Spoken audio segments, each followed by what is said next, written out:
Lucas capítulo 10, é onde nós vamos passar a maior parte do nosso tempo hoje.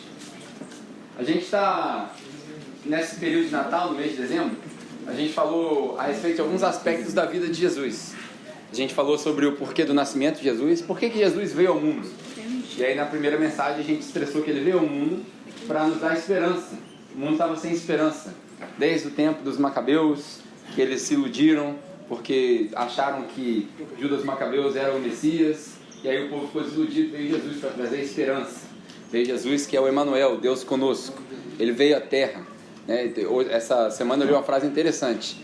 É um fato fantástico saber que o homem saiu da terra e foi aos céus, mas é mais interessante saber que Deus saiu dos céus e veio à terra. Muito fantástico isso. Então isso nos trouxe esperança.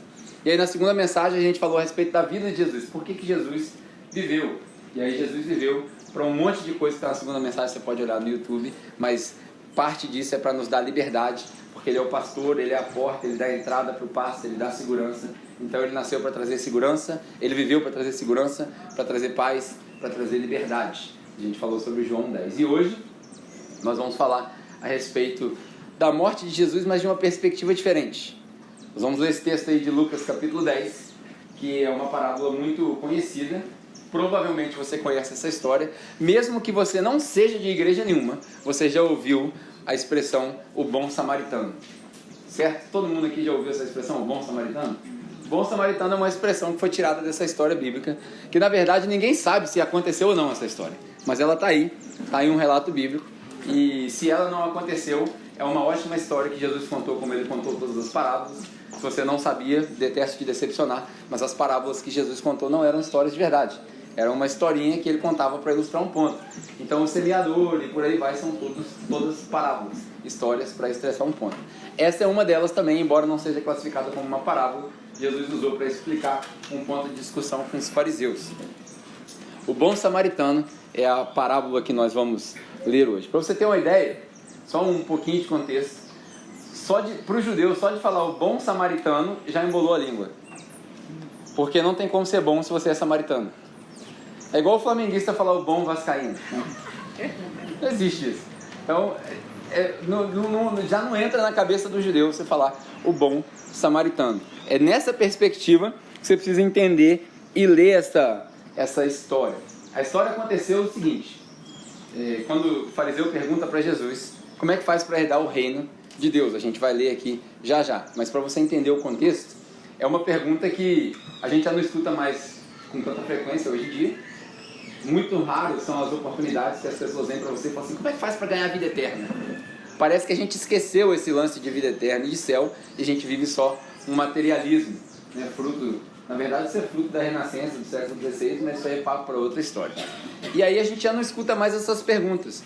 E aí Jesus fala para ele: o que você lê na lei? E aí a gente vai discutir, mas a história se passa na estrada de Jerusalém para Jericó ou de Jericó para Jerusalém.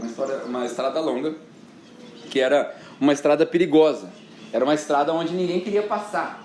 Era uma estrada deserta. Lembro que naquele tempo não tinha poste de luz.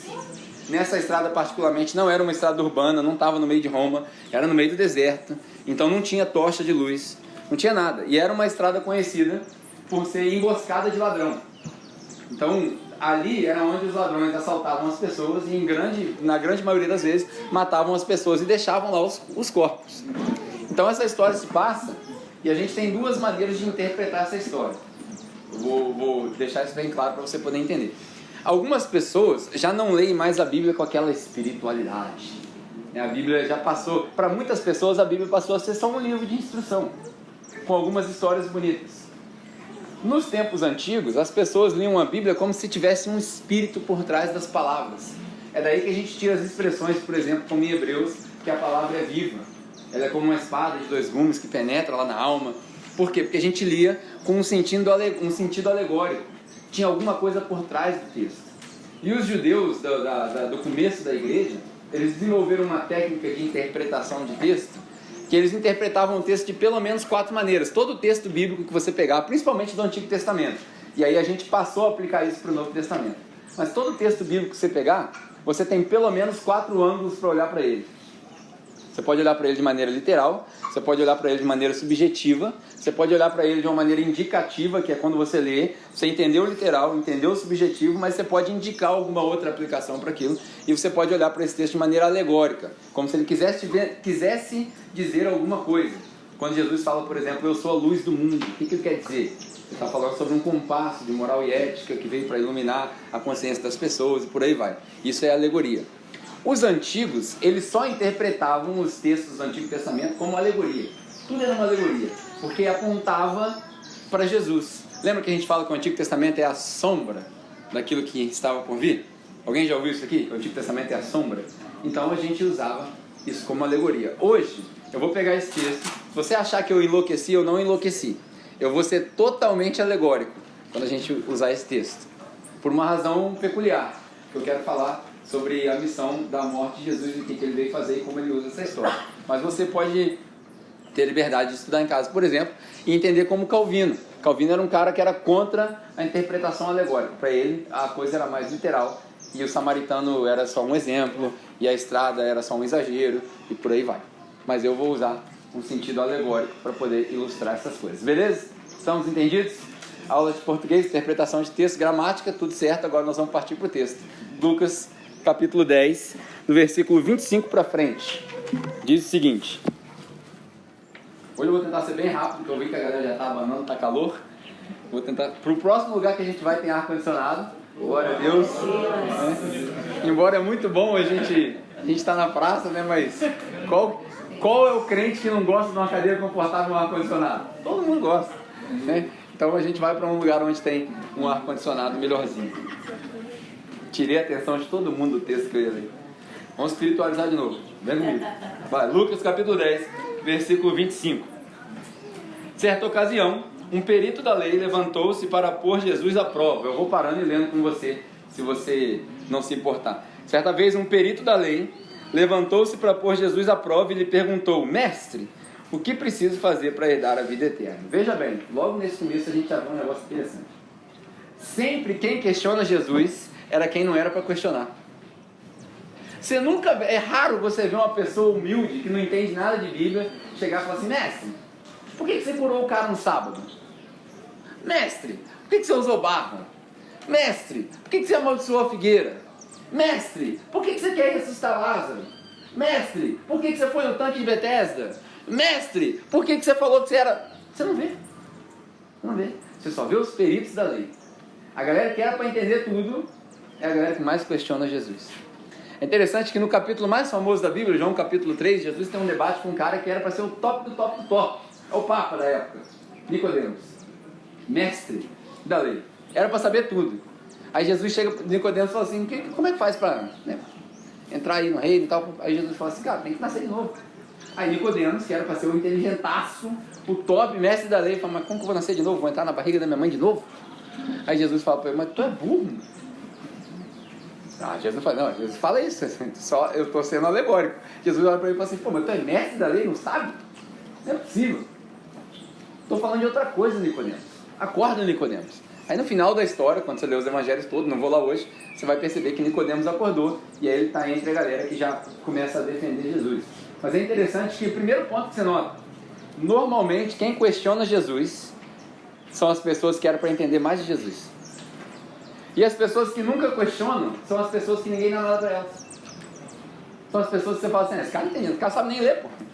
Quantos de nós não conhecemos alguns irmãos e irmãs daquelas igrejas humildes, de chão de terra, parede de tijolo? O cara é analfabeto, não sabe nem ler. Mas na hora que põe a Bíblia na frente dele, ele começa a pregar, você sente que o cara tem o Espírito. Alguém aqui já passou essa experiência? Se você não levantou sua mão, você precisa visitar uma Assembleia de Deus na favela. Estou sendo preconceituoso não, gente. Se você nunca teve essa experiência, você precisa visitar uma Assembleia de Deus numa comunidade pobre, na favela, sem ar-condicionado. Você vai ter essa experiência. Você vai ver uma pessoa analfabeta que não lê a Bíblia, ela cola a Bíblia, ela decorou, mas ele tem o Espírito. Você precisa dessa experiência. Nós precisamos dessa diversidade de experiência. Continuando. Mestre, o que eu preciso fazer para herdar a vida eterna? As perguntas de hoje não são mais nesse âmbito. As perguntas de hoje são assim: mestre, como é que faz para quitar o meu financiamento? Mestre, Como é que faz para arrumar meu casamento? Mestre, como é que faz para matricular meu filho na escola boa da cidade? Porque a escola pública está muito ruim. São essas perguntas que a gente faz para Jesus. Eu me pergunto se Jesus, na hora da nossa oração, a gente está lá de joelho no quarto e fala assim: mestre, eu preciso colocar minha filha no Espaço Verde porque a Escola Municipal Bahia não está dando certo. Eu fico me perguntando se Jesus fala assim: você está preocupado com as coisas que tem nada a ver. Tem nada a ver essa preocupação sua. Mestre, como é que eu vou fazer para pagar meu IPVA? Aí Jesus fala assim: anda a pé, animal. Como é que pode? Eu fico ando igual Tarcísio de bicicleta. Não paga IPVA. Sua bicicleta paga IPVA?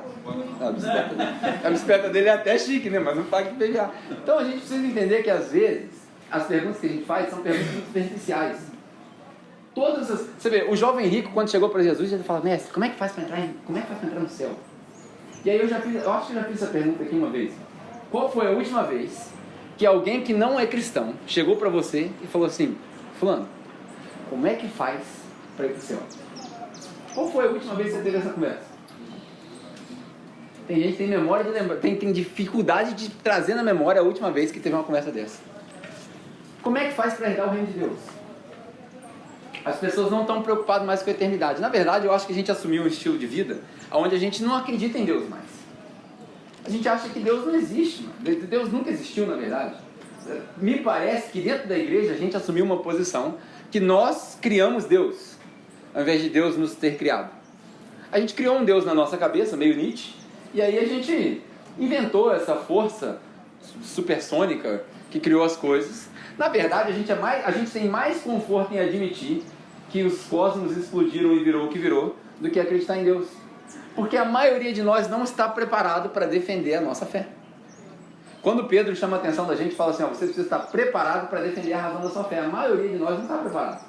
Quando o cara chega para você e fala assim: como é que você pode acreditar num Deus que abriu o mar vermelho e fez o povo atravessar a pé seco? Aí você fala assim: milagres, né, irmão?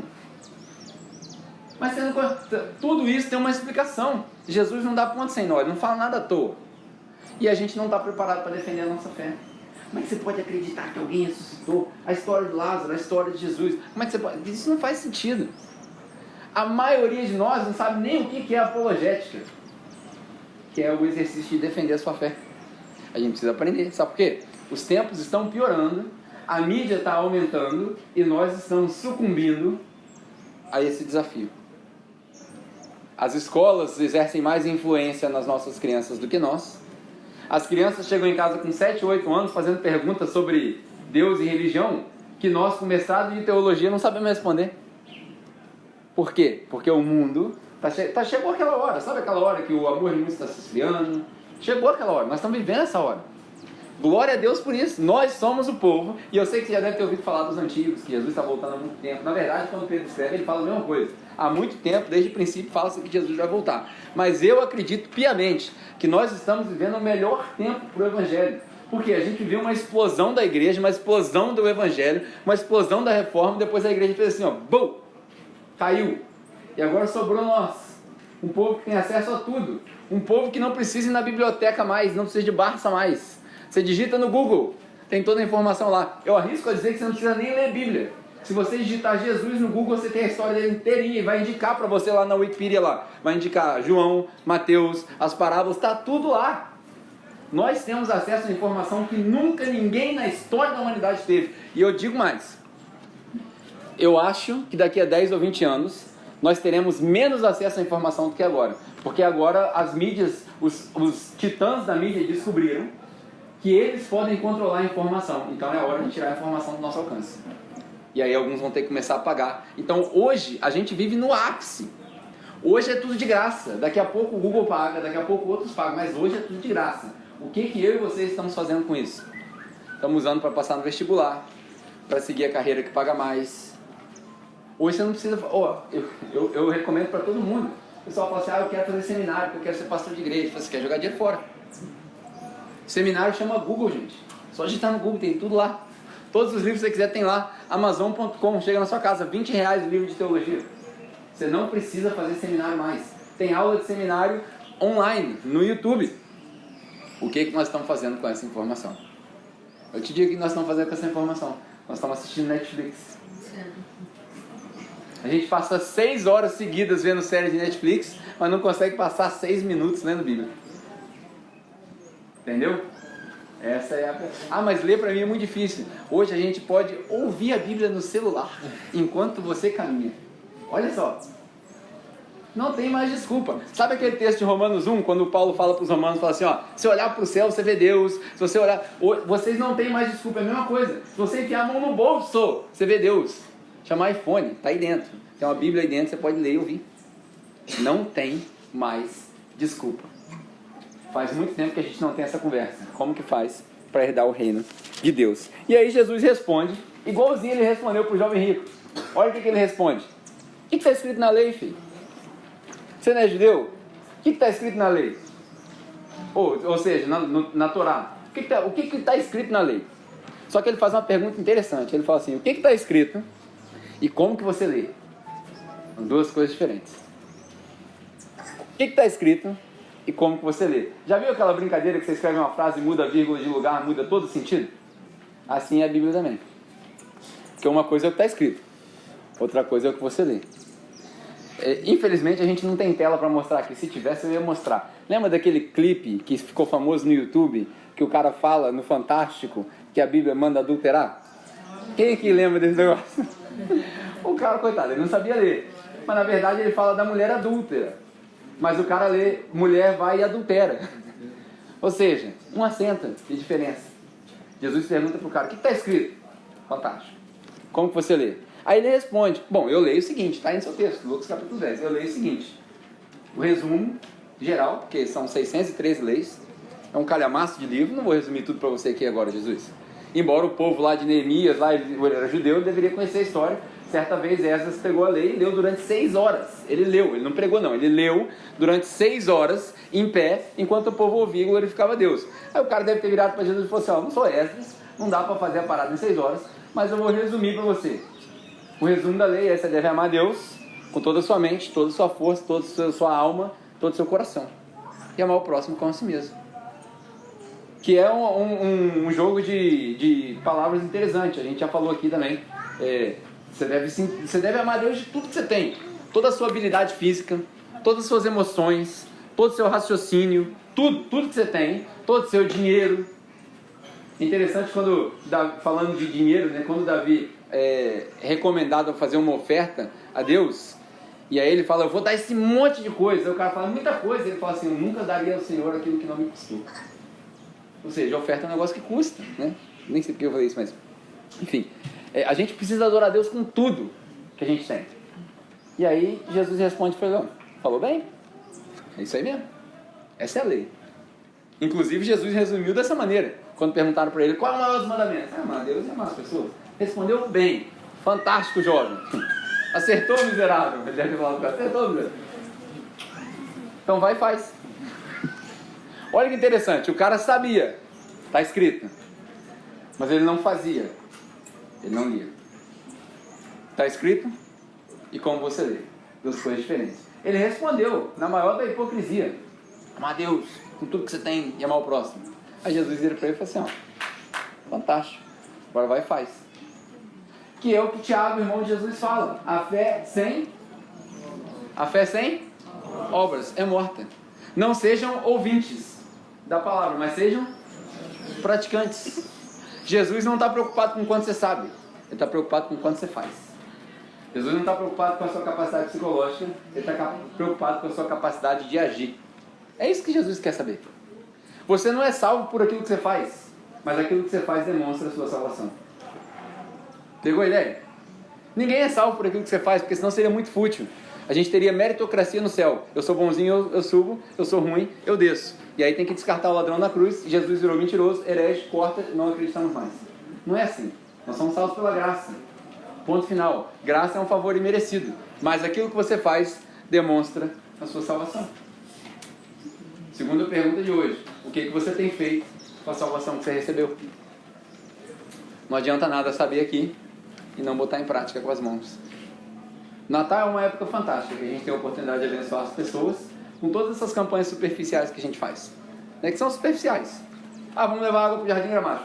A respeito do Jardim Gramacho, o pessoal levou a água lá, chegou o nosso caminhãozinho. Amanhã, se bobear, eu solto o videozinho que eu fiz, que eu não tive tempo de terminar. Mas foram lá, foram abençoados, fantástico.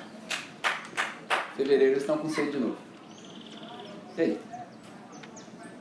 O que a gente tem feito com a nossa salvação? Porque se a salvação é só para mim, não é salvação. É no máximo uma libertação de você mesmo, mas não é salvação. Porque a salvação tem que se estender para o próximo. Sabe aquele ditado que a gente fala, salvação é individual? Quem já ouviu isso? Salvação é individual. É verdade, tem um certo ponto. Mas é muito egoísta a gente pensar assim. Porque se salvação é individual, por que Jesus fala aí de pregar o evangelho então? Já foi salvo, tá bom, pô. Por que ele fala aí de pregar? Porque tem algo a mais naquilo que a gente compartilha. Vamos lá. Vou ao meu negócio aqui. Continuando. Você respondeu bem, vai, faço mesmo, que é o que o Tiago falou. Mas ele, versículo 29, querendo se justificar, ou seja, ele não conseguia fazer o que ele falou. Literalmente ele deu a pedra para Jesus, cantou a pedra para Jesus, e Jesus falou assim, ó, acertou. Então vai, faz. Sabe como é que é? Já viu quando o cara começa aqui, igual quando Jesus chamou os caras para seguir ele, falou assim, mas tem que comprar um terreno, vou lá ver o terreno. Desculpa mais farrapada que tem. Pô, vem, me segue. Comprei um terreno, tá vazio lá, vou lá ver. Vai ver o que é um terreno? Tá mais no deserto. Hoje o terreno ainda tem um cercadinho, né? O Thiago, por exemplo, tem um terreno afastado. Quantas vezes você vai no seu terreno por ano? 6 vezes. Né? Pô, Jesus, vou te seguir. Vou lá ver o terreno. Meu pai tá morrendo, vou lá. Já tá morrendo, pô. Você sabe, as coisas que não faz sentido. É a galera que dá essa desculpa. Aí ele querendo se justificar, provavelmente deve ter acontecido um diálogo desse aqui, que aqui é Lucas escrevendo depois do acontecido, então isso aqui não é em tempo real, mas provavelmente o cara deu uma gaguejada, provavelmente ele coçou a cabeça. Sabe o que é, gente? É que assim, tá, mas amar o próximo, quem que é meu próximo? Pergunta mais idiota, né? Pergunta mais idiota. Se eu falar pra você, se eu fizer aquele exercício que ninguém aqui gosta, eu sei que na nossa igreja ninguém aqui gosta, mas se eu fizer aquele exercício de dar a mão pro irmão do seu lado, quem que é o próximo? Eu tá do seu lado, pô. Próximo. Next. Entendeu? Próximo. A gente até tem uma brincadeira na igreja que a gente... Já viu quando o pessoal chega aqui e fala assim, rapaz, eu passei pela rua lá, tinha uma menina pedindo dinheiro e tal, fiquei constrangido, e aí eu vim na igreja para ver se a igreja pode ajudar ela. O próximo não é da igreja. O próximo é seu. Você vai lá e faz o que você pode fazer, ué. Acabou? A igreja não tem próximo, a igreja é um grupo de pessoas, nós temos vários próximos. Você vai lá e faz. Aí o cara faz essa pergunta idiota para Jesus. Tá, mas Deus tá entendido. Eu e Deus aqui, na minha hipocrisia, eu fico dentro do meu quarto, eu vou na igreja, eu dou meu dízimo, eu faço minhas coisas, beleza. Mas esse negócio de amar o próximo aí, quem é o próximo? Aí Jesus conta a história do samaritano, que todo mundo conhece. A história é mais ou menos assim. Certa vez, descia uma pessoa na estrada de Jericó para Jerusalém, e aí ele foi assaltado, tá aí no seu texto, foi assaltado por ladrões e foi deixado meio morto, quase morto, e ficou lá abandonado. Passando por ali, lembra, de Jericó para Jerusalém. O que tem em Jerusalém? O que tem em Jerusalém? O templo. Então tinha uma razão do sacerdote passar por ali. Ele estava indo para onde? Para o templo. Aí as pessoas que têm aquele lance de fazer da Bíblia só um livro, que já não tem mais aquela alegoria por trás, falam assim, a gente não pode culpar o sacerdote, porque o sacerdote, a história fala que passou primeiro um sacerdote, e aí ele viu o cara machucado, ele atravessou para o outro lado e foi embora. Os caras mais literais falam assim, não, ele não podia encostar ali, porque a lei mosaica, a lei judaica, proibia o sacerdote de tocar numa pessoa morta. E se ele tocasse numa pessoa morta, ele estava indo para o templo, a caminho do sacrifício, ele não ia poder oferecer o sacrifício, todo mundo ia se estrepar. Porque se o sacerdote não oferece sacrifício, Deus não perdoa o povo. Então, tranquilo. Não, coitado dele. O cara que está morto, não. O cara que está morto, que se dane. Mas quem passou direto ali, o sacerdote não tem culpa. O sacerdote é santo. Se fosse fazer uma alegoria para os dias de hoje, é a mesma coisa que a gente faz com a palavra do pastor. O pastor falou, é lei. Então a gente tirou isso. Porque o sacerdote nessa história aqui é tão pecador quanto os ladrões. Porque ele deixou de amar o próximo. Lembra que Jesus está contando uma história. Jesus está ilustrando um ponto. E aí passa a segunda pessoa, um levita. Se fosse na igreja de hoje, primeiro passou o pastorzão, de terno, gravata, Bíblia, desviou para outra calçada e foi embora. O cenário aqui é mais ou menos linha vermelha. Quem vai para o Rio com frequência tem medo da linha vermelha? Né? Agora tem até um aplicativo, chama lá Fogo Cruzado. Você vê onde está tendo tiroteio. Coisa de doido. Olha a tecnologia que faz com a gente. Uma vez eu fui para o Rio nessa pegada, botei um aplicativo de curiosidade, desanimei. Quando eu cheguei na serra, eu desliguei o aplicativo. De 2 em 2 minutos o negócio apita. Tiroteio em tal lugar, tiroteio em tal lugar, tiroteio em tal lugar. Falei, não, vou voltar para casa. Chegou na serra, eu desliguei o negócio. Falei, não, vou pela fé. Porque a gente vive pela fé, né? Tirei o texto do contexto, né? Porque nessas horas o crente tira qualquer texto da palavra, Senhor, meu pastor, nada faltará, vamos embora. E aí fui embora. Mas é a linha vermelha. A gente já ouviu histórias aqui do pessoal que finge estar com o carro quebrado. Não já ouviu? Aí você para, é assaltado. Os ladrões faziam isso nessa estrada, alguns fingiam, então o pessoal dá desculpa. Eu já prefiro acreditar que Jesus está batendo de frente, que Jesus gostava de esfregar na cara deles como é que eles estavam errados. Aí ele falou, primeiro veio o cara que vocês acham que é santo. Veio o Papa, passou para o outro lado. Depois veio o músico da igreja. Sabe o músico da igreja? Cabelo com gel, tatuagem, calça apertada, santo, no padrão de hoje. O Pop, passou o músico da igreja. Tio Thiago.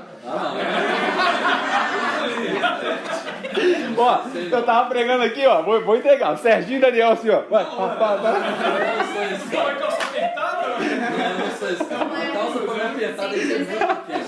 A calça para apertar o Thiago tem que pegar uma perna e dividir em duas. Espiritualidade de novo. Aí o que acontece? Passa o levita da igreja, também não ajuda nada. Aí Jesus vira e fala assim, aí veio na estrada um samaritano.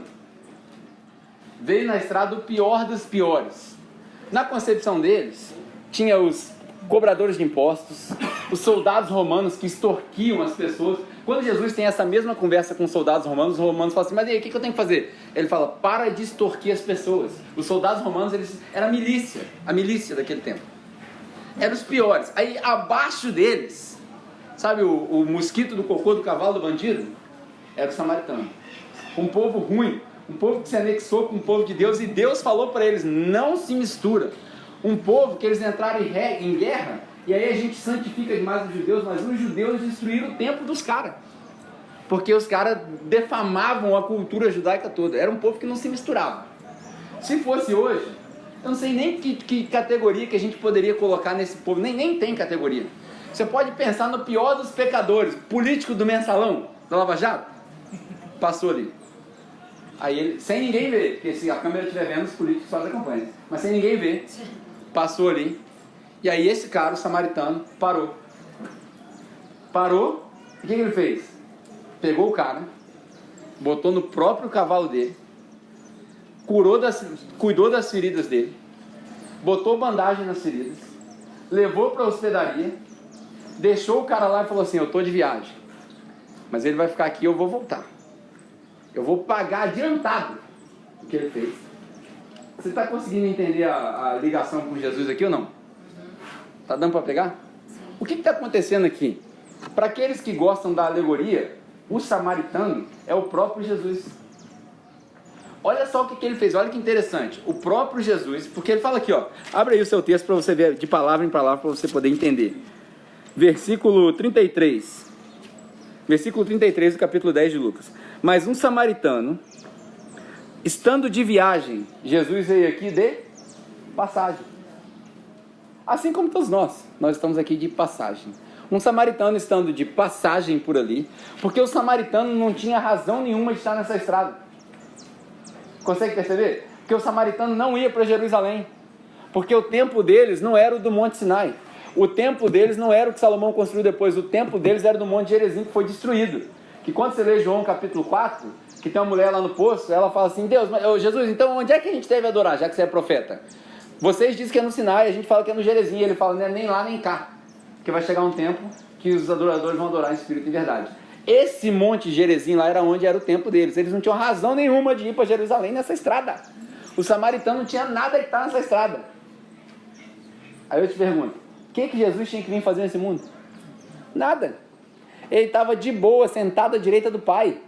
cheio de anjos lá, com 6 asas, cobrindo a cara, cobrindo os pés, e a outra voando lá, flutuando naquele cenário fantástico, angelical, que não tem como descrever, cantando santo, santo, santo é o Senhor, desde a eternidade até a eternidade, antes de você imaginar o que pode ser criado, porque a gente não tem a menor ideia de como descrever a eternidade. Jesus já estava sentado lá, ele, o Pai e o Espírito Santo, e os anjos lá assim, ó, glória a Deus, aleluia, santo, santo, santo. Aí do nada ele resolve falar assim, pai, eu vou descer. Por quê?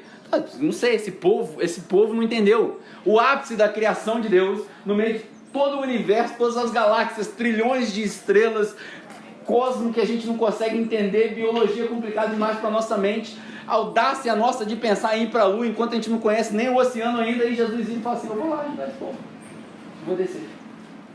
Aí ele desce, se faz homem, no texto que eu repito aqui, que você deveria ler e estudar, que é Filipenses capítulo 2, versículo 16 para frente, quando descreve que ele se abstém da identidade de Deus e se faz homem, ele desce, de passagem. A mesma coisa que está escrito aqui. Imagina que o samaritano agora é o próprio Cristo. Olha o que ele faz. Estando de passagem, ele chegou aonde se encontrava o homem.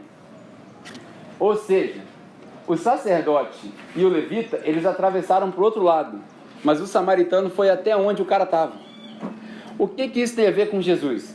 Jesus não fica lá da porta falando assim, vem. Jesus não chama, Jesus não fica assim, ó, vou jogar isca, se você pegar eu puxo. Não, Jesus vai até onde você está.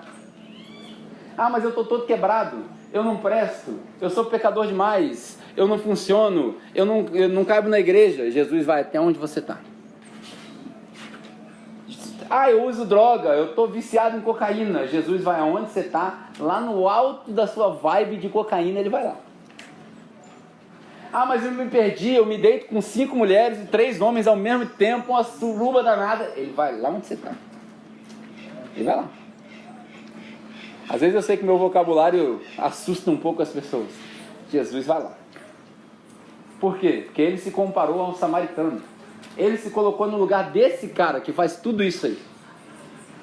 E ele vai até onde você está e ele fala que ele teve piedade dele. Ele teve misericórdia dele. É assim que Deus fala com Moisés quando ele escolhe o povo dele. Ele fala, eu vou ter misericórdia de quem eu tiver misericórdia. Ele vai até você e resolve, sem você fazer nada para merecer, porque esse cara estava morto. Esse cara estava jogado no chão. Se você ler Efésios, você vai ver que nós estávamos o quê? Mortos nos nossos pecados. É a mesma coisa. E aí ele teve piedade dele, aproximou-se dele, enfaixou-lhe as feridas e derramando nelas, o que ele derrama nelas? Vinho e óleo ou azeite. Toda vez que você vê na Bíblia vinho e óleo, num sentido alegórico, o que isso significa? O vinho é sangue, é vida, é alegria. João capítulo 2, por exemplo, Jesus transforma a água em vinho para que a alegria continue na festa. Na ceia, Jesus fala o seguinte, esse vinho aqui é o meu sangue, que é derramado por vós. E ele traz para nós alegria. Então olha só que interessante, enquanto o cara estava morto, com as feridas tudo sujas, cheio de inflamação, a primeira coisa que ele faz, ele derrama vinho. Ele derrama vinho, porque tinha suas propriedades medicinais, obviamente, e eles entendiam. Hoje vocês veem uma pessoa deitada na rua, morta, você chegar lá e jogar vinho, as pessoas vão achar que você é maluco, porque hoje tem medicina, né? Mas naquele tempo, esses eram os produtos que eram medicinais. Ele vai lá e joga vinho, por quê? É o sangue dele que está cobrindo o cara, que não merece. Depois ele joga óleo, ou azeite. O que é o óleo? O óleo é unção, o óleo é a cobertura espiritual. A gente fala muito de cobertura espiritual na igreja, né? Quem que é a sua cobertura espiritual? Agora você pode responder, minha cobertura espiritual é o samaritano. Minha cobertura espiritual é Cristo. Ah, mas você não está debaixo de nenhuma cobertura, não? Estou da tenda, lá da praça. É a cobertura que eu estou debaixo. Porque as pessoas que falam assim, por enquanto, né? Depois a gente vai debaixo da cobertura de uma balada, uma boate. Olha que heresia fantástica isso. As pessoas vão tacar pedra na gente, isso aí é normal. Mas se alguém falar para você assim, você não está debaixo da cobertura de nenhum pastor, não? Estou. Qual pastor? O bom pastor. O bom pastor, glória a Deus. Porque ele dá a vida pelas ovelhas. Agora os outros pastores não dão nada. Nem eu. Só tosqueio. Nem eu, só tosqueio. Eu tô tentando não tosquear, né? Mas o Thiago tá dando as dicas aqui. Arranca tudo. A gente arranca tudo, cara. A gente vive num tempo onde inverteu as coisas. A ovelha serve o pastor, ao invés do pastor servir a ovelha. O pastor serve a ovelha. Não faz sentido. Então nós estamos debaixo de uma cobertura assim, do bom pastor. Só ele, mais nada. Mas vocês não têm medo não, de vocês ficarem perdidos e tal? Tem não, cara. Que é a nossa guia, nosso guia é a palavra. Não tem como se perder não. É só ler a parada aqui, ó. Só ler. Não é, Bernardo? Tá tudo aqui, só ler. Não adianta. E aí ele continua. Ele coloca óleo, vinho e óleo.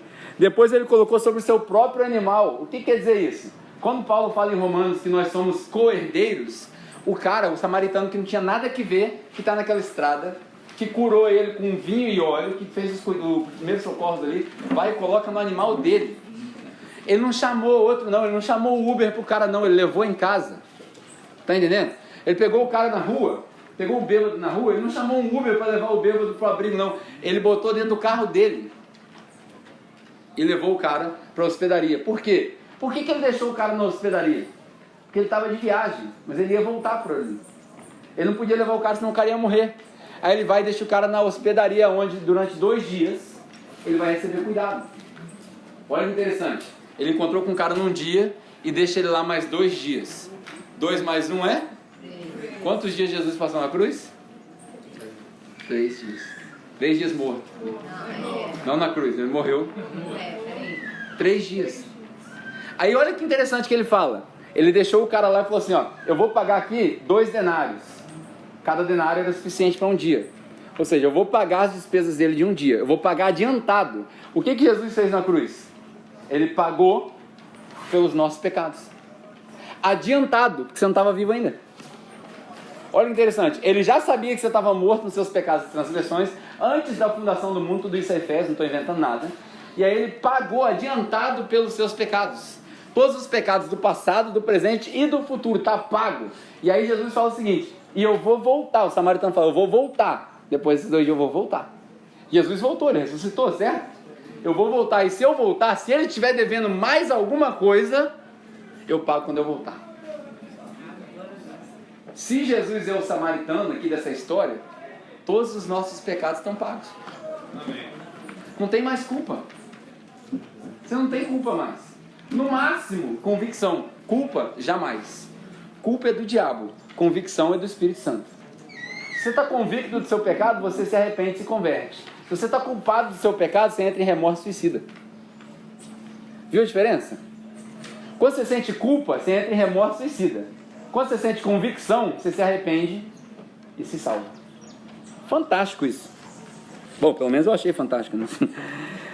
Aí ele fala assim, ó, cuide dele, quando eu voltar, eu pagarei todas as despesas que você tiver. Aí Jesus faz uma pergunta pro cara, pra gente terminar. O cara perplexo que fez a pergunta idiota, Jesus deu um exemplo, e aí vai dar uma última pergunta para ele. Meu amigo, qual desses você acha então que é o próximo? Que a pergunta do cara foi assim, mas Jesus, quem é o próximo? Aí Jesus explicou a história assim, então, tendo ouvido essa história, haja visto que você compreendeu tudo que eu falei, quem você acha que é o próximo? O cara, com tanta vergonha, ele não consegue nem falar o samaritano. Ele fala, o cara que ajudou ele, pô. O infeliz do político, o ruim, ele, o samaritano. Aí olha o que Jesus faz. Então você, judeu, soberbo, hipócrita que se acha, vai e faz igual o lixo. Qual é a lição disso tudo? Se Jesus é o nosso samaritano, se ele morreu para pagar os nossos pecados, para nos libertar, para cuidar das nossas feridas, para jogar alegria, vida nas nossas feridas, para ungir com óleo, para trazer unção para a nossa vida. Se ele é o samaritano, qual é a lição para nós? Nós, que achamos que somos os levitas e os sacerdotes, temos que nos arrepender dos nossos pecados e passar a ser samaritano. Vá e faça o mesmo. Essa é a lição. Sei que no Natal você devia estar esperando uma mensagem profunda, né? Não, é isso. Vá e faça o mesmo. O cara ficou desconcertado. Acabou a conversa. E assim, eu vou encerrar a conversa de hoje. Vá e faça o mesmo. Aquele que teve misericórdia dele, ele respondeu. Jesus diz, vá e faça o mesmo. Nesse Natal, que a gente possa desenvolver uma mentalidade. Você vai ter essa oportunidade de fazer isso. Na hora que você sentar na mesa, na hora que você tiver com aquela fartura. Ano passado eu fiz isso, não sei quantas pessoas seguiram esse exemplo. Na hora que você sentar na sua fartura de Natal, vai sobrar comida. Quero te desafiar a fazer um negócio. Ao invés de você guardar comida para comer no dia 1º de janeiro, que você vai comendo aquele monte de comida, quero te desafiar a botar um monte de Tupperware que você tem na sua casa e achar quem está na rua sem comida e levar. Ah, mas o cara está na rua, ele é bêbado e tal. Isso aí não é problema seu. O problema seu é que você fez muita comida em casa e sobrou. Pode levar maionese estragada. Maionese estragada não. Então o cara passa mal na rua. Quero desafiar a fazer isso. Ano passado a gente distribuiu o que sobrou na casa da minha tia, a gente ficou com vergonha.